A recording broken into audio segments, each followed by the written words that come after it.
Le travail gratuit en illustration, tout le monde sait que ça existe et pourtant ça peut prendre différentes formes. Certaines sont plus subtiles que d'autres, c'est un gros sujet et c'est de ça dont on va parler aujourd'hui. Je te souhaite la bienvenue sur la chaîne, ici je te parle de tout ce que tu as besoin de savoir en tant qu'illustrateur ou illustratrice, de l'administratif jusqu'au projet client en passant par la facturation, les sessions de droit, la stratégie, la communication, donc je te souhaite la bienvenue sur la chaîne. C'est une réalité, il y a des clients qui se permettent de demander des prestations d'illustration gratuitement. Alors, je vais peut-être enfoncer une porte ouverte, mais selon moi, si un client a besoin de toi, vient te chercher et te demande quelque chose qui va lui faire gagner de l'argent ou lui faire gagner du temps, ou va améliorer son image, ou va lui apporter quoi que ce soit, si toi tu prends sur ton temps pour lui faire un croquis, pour lui faire une illustration, évidemment, ce travail doit être rémunéré. Alors, si c'est si évident que ça, pourquoi il y a des tas d'entreprises qui se permettent de demander du travail gratuit? Il y a plusieurs cas qu'on retrouve assez souvent. Donc je vais te détailler tout ça. Avant, j'ai une question pour toi qui n'a rien à voir avec la vidéo du jour. J'aimerais que tu me dises en commentaire ce que tu penses du son de mes vidéos. Puisque là, je n'ai pas de micro, j'enregistre avec le son de ma caméra. Donc n'hésite pas à me dire dans les commentaires si le son est bon ou si tu penses qu'il pourrait être amélioré. Ça me permettra de voir est-ce que j'investis dans un micro ou pas. Alors, parmi les différents cas de travail gratuit qu'on retrouve, il y a les appels à projets. Qu'est-ce que c'est un appel à projet? Quand une entreprise ou un organisme cherche un illustrateur pour un projet précis, on peut passer par un appel à projet, c'est-à-dire que plusieurs illustrateurs vont faire leur proposition commerciale, avec bien sûr le tarif, la façon de fonctionner, on va présenter un peu, chaque illustrateur va présenter un peu comment ça peut se passer avec lui. Le problème de ça, c'est que dans les propositions commerciales, il y a des illustrations, des premières idées qui sont demandées. Et évidemment, c'est un peu le plus gros du travail de faire le brainstorming, la réflexion, de proposer une idée créative pour répondre à la problématique, et ce travail n'est pas rémunéré, évidemment. Donc, qu'est-ce qui se passe? Le client, il va regarder toutes les propositions, il va prendre ce qu'il préfère,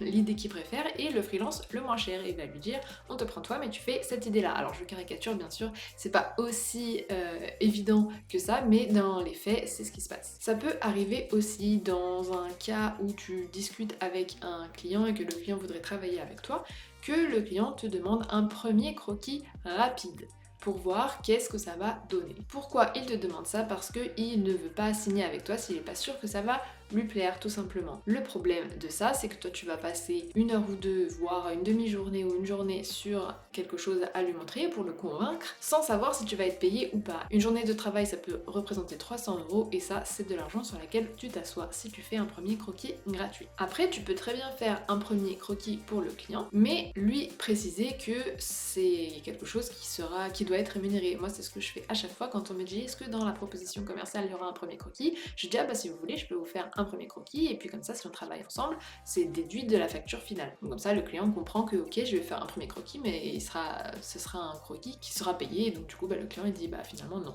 forcément, parce que lui il avait en tête d'avoir un croquis gratuit. Mais voilà, c'est une façon de présenter les choses qui fait que la personne en face elle va vite comprendre que bah oui non, l'illustrateur va pas me faire un croquis gratuit. Si tu n'es pas convaincu de ce que je suis en train de te raconter, pense à toutes les prestations de services auxquelles toi tu fais appel. Quand tu vas chez le coiffeur ou quand tu prends le taxi ou quoi que ce soit, tu vas jamais demander un petit aperçu pour savoir si ça va te plaire.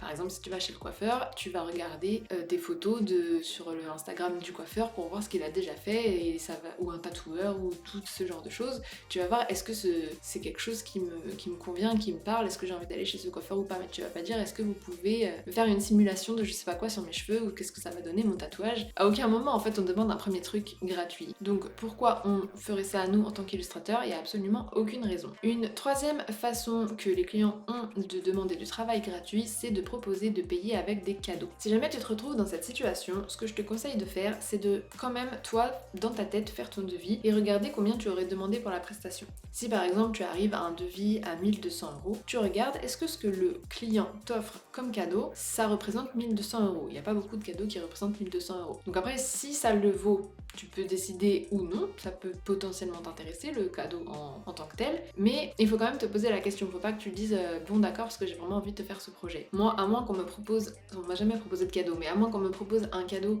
qui correspond exactement à ce que j'avais prévu d'acheter, bah, je préfère qu'on me paye avec du vrai argent sur lequel je vais cotiser pour ma protection sociale, ma retraite, etc.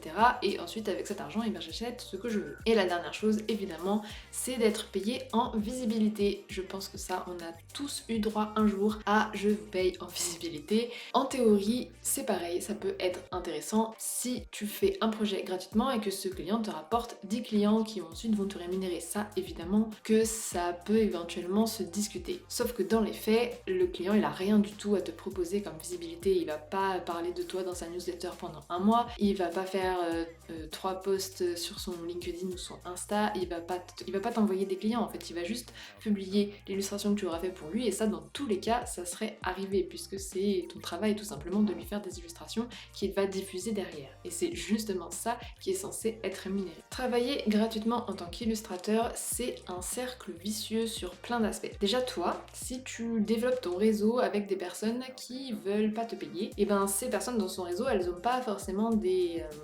personnes très différentes, elles vont pas avoir des entreprises qui ont plus de budget par exemple. Donc ça sert à rien de rentrer dans un réseau de personnes qui veulent pas te payer. Donc déjà, rien que pour toi, c'est un cercle vicieux. Mais aussi pour tout l'ensemble de la profession, plus on a d'illustrateurs qui se bradent, qui travaillent gratuitement, et ben plus ça entretient cette image que les illustrateurs, que les illustrations, ça n'a pas de valeur et que les illustrateurs travaillent gratuitement. Donc je suis sûre que tu en es déjà persuadé de toute façon, mais c'est quand même intéressant de revoir une vue d'ensemble sur ça a aussi des conséquences en fait sur le métier et pas uniquement sur toi, ton business et le fait qu'on va exploiter tes illustrations sans que tu sois rémunéré. Ça va un peu au-delà de ça. En plus de ça, des entreprises qui payent vraiment leurs prestataires, il y en a plein, c'est pas celles qu'on voit forcément tout de suite, il faut aller les chercher, mais il y a des tas d'entreprises sérieuses qui payent leurs illustrateurs et leurs graphistes et leurs freelances correctement. Avant de terminer cette vidéo, je voudrais quand même parler de certaines exceptions qui peuvent exister sur le travail gratuit. Et on va pas parler de travail gratuit, on va parler de bénévolat, puisque dans certains cas, ça peut éventuellement être acceptable. Dans quel cas? Dans le cas où tu t'investis en tant que bénévole pour une association,